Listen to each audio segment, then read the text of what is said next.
Mr. Speaker, sir, perhaps the most noteworthy thing about this year's budget statement was the amount of support measures provided to Singaporeans without any additional major tax increases announced. This will come as a great relief to many Singaporeans who are still struggling to cope with the high cost of living and an uncertain job environment. I will first address the support measures and how we can take bolder steps to support Singaporeans in coping with the rising cost of living. I will then discuss PSP's views on the proposals in the budget to support lifelong learning and develop the full potential of Singaporeans. Sir, those of us who walk the ground will know that the rising cost of living is the #1 concern for Singaporeans. And we have debated this issue at length in this House last November. Many Singaporeans are feeling that their wages are unable to keep up with rising prices, leading to feelings of anxiety and insecurity. This feeling is borne out in the wage statistics. After taking into account inflation, real wages rose by only 0.4% in 2022, but fell by 4.5% in the first half of 2023. Furthermore, the Consumer Price Index, or CPI, which measures inflation, does not take into account loan repayments.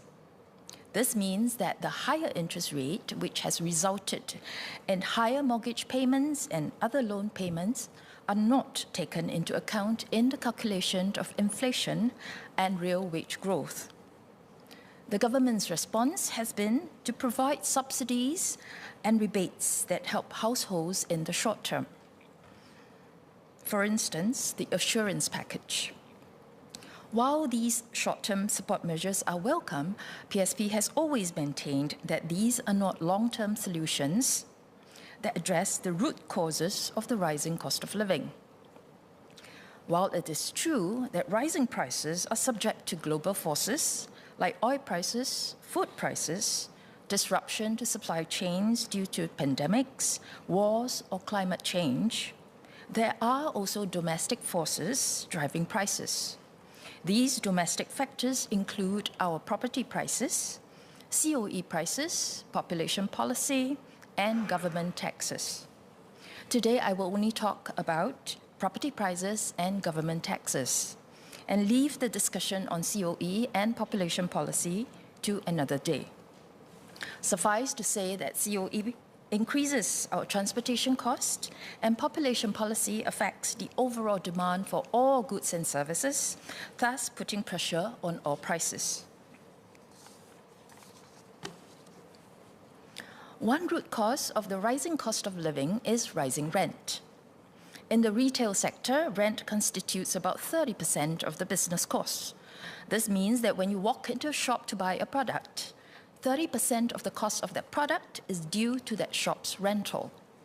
And this has not yet taken into account the supplier's rental cost, which has been built into the cost of goods sold. Similarly, in the food and beverage sector, rent forms about 27% of business cost. Rent, therefore, has a big impact on the cost of living of most Singaporeans. PSP once again calls on the government to take action to moderate excessive commercial rent increases in Singapore. For a start, guidelines on reasonable annual rent increases can be issued, similar to how the National Wage Council issues guidelines on wage increases. If the rate of rent increases can be moderated, it will not only be beneficial for Singaporeans, it will benefit businesses as well. In addition, government is the largest landowner in Singapore and yields significant influence over the property market. If it has the political will, it can push outcome in the direction it wants. Another root cause of rising cost of living is home prices. For most of us, buying a house is the single largest expenditure of our lifetime. PSP has proposed the Affordable Home Scheme, in which HDB flat prices do not include the land cost component for home buyers upon first purchase, but deferred to if and when they sell their flats. This will greatly ease the burden of housing costs on young people and allow them to more easily build up their retirement savings.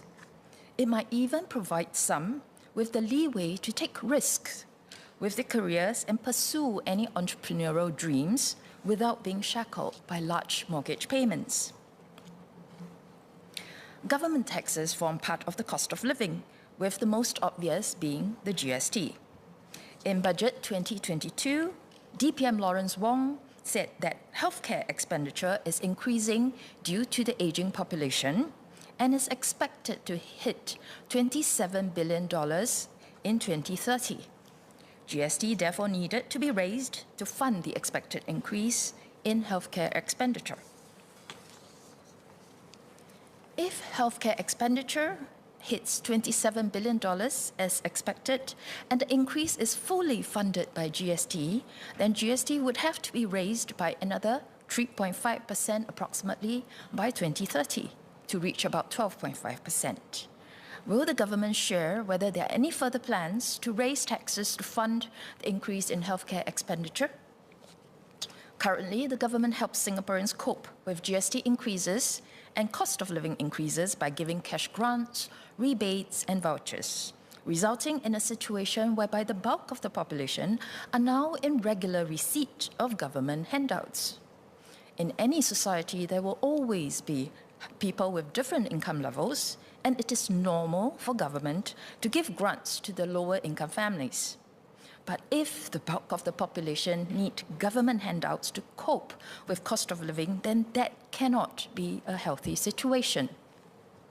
We should also be circumspect about the fact that the bulk of the population is getting used to the idea that it is the norm to receive government handouts. It may be the easier route to provide handouts to cope with the cost of living, but we must focus on taking steps to keep costs in check. For a start, we ask the government to reconsider exempting a list of basic necessities from GST. We can list specific products rather than broad categories to minimize classification issues and limit price levels to those generally consumed by lower and middle income families. The need for this measure will become more pressing as GST rate increases. The way that the government currently treats land sales proceeds and prices HDB flats is also adding to taxpayers' burdens. HDB must pay SLA for the land used to build HDB flats. These land sale proceeds are then locked away in past reserves and are paid for by large government grants. These government grants must be paid by taxpayers. So in effect, taxes are being collected to be locked away in the reserves. Further grants are given to HDB flat buyers in order to make flats more affordable. These grants must also be paid by taxpayers. I have previously proposed that land sales proceeds be treated as revenue divided over the duration of the lease. It is heartening to hear the Prime Minister acknowledge that this is not an unthinkable proposition during the public finances debate earlier this month. As this measure can relieve the tax burden on Singaporeans, I hope the government will consider it seriously.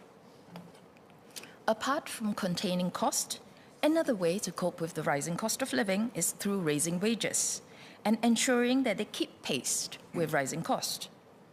One major way of doing so is through education and training. Before I talk about education, I wish to declare that I own a private education company. PSP supports the introduction of the Skills Future Level Up program for Singaporeans aged 40 and above, which consists of a $4,000 credit, subsidies for another full-time diploma, and training allowance for full-time trainees. We believe that full-time training will be more effective in enhancing the employability of our workers. These policies will also enable our middle-aged workers to switch careers more easily and move into areas with better or more job opportunities. We are, however, disappointed that details of the temporary financial support scheme for the involuntarily unemployed are still not ready. Retrenchments are becoming increasingly common. Temporary financial support would be greatly beneficial to retrenched workers seeking a new job. Any delay in the implementation of this scheme has real consequences on the retrenched employees. We hope the government can finalize the scheme as soon as possible. In addition, if a retrenched worker decides to enter full-time training a few months after they were retrenched, we hope that the size of their training allowance will not be impacted by their period of unemployment. We seek the government's confirmation that their training allowance will be based on their last drawn pay when they were employed. In his budget speech, DPM announced his intention to ensure that the wages and career prospects of our ITE graduates should not be too far below their polytechnic and university-going peers. He then announced a new ITE Progression Award, which provides a $5,000 top-up to the post-secondary education accounts of ITE graduates who enroll in a diploma program, and a $10,000 CPF top-up for ITE graduates when they attain polytechnic diplomas. We wholeheartedly support the intention of helping our ITE graduates, but feel that the ITE Progression Award does not quite fully meet that objective.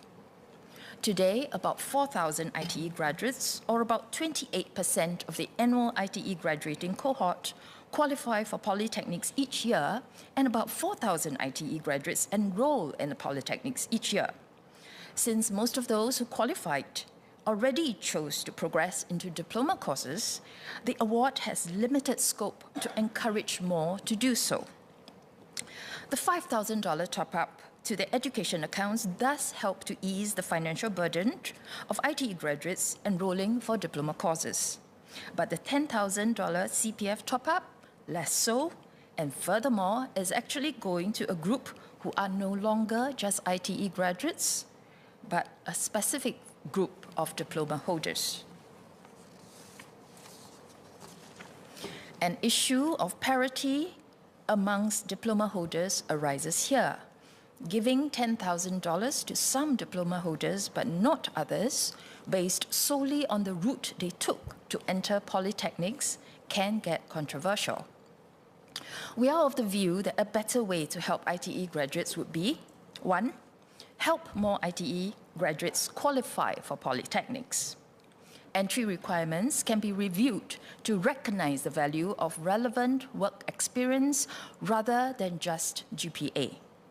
Those who decide to take the O-levels in order to qualify for polytechnics should also be supported.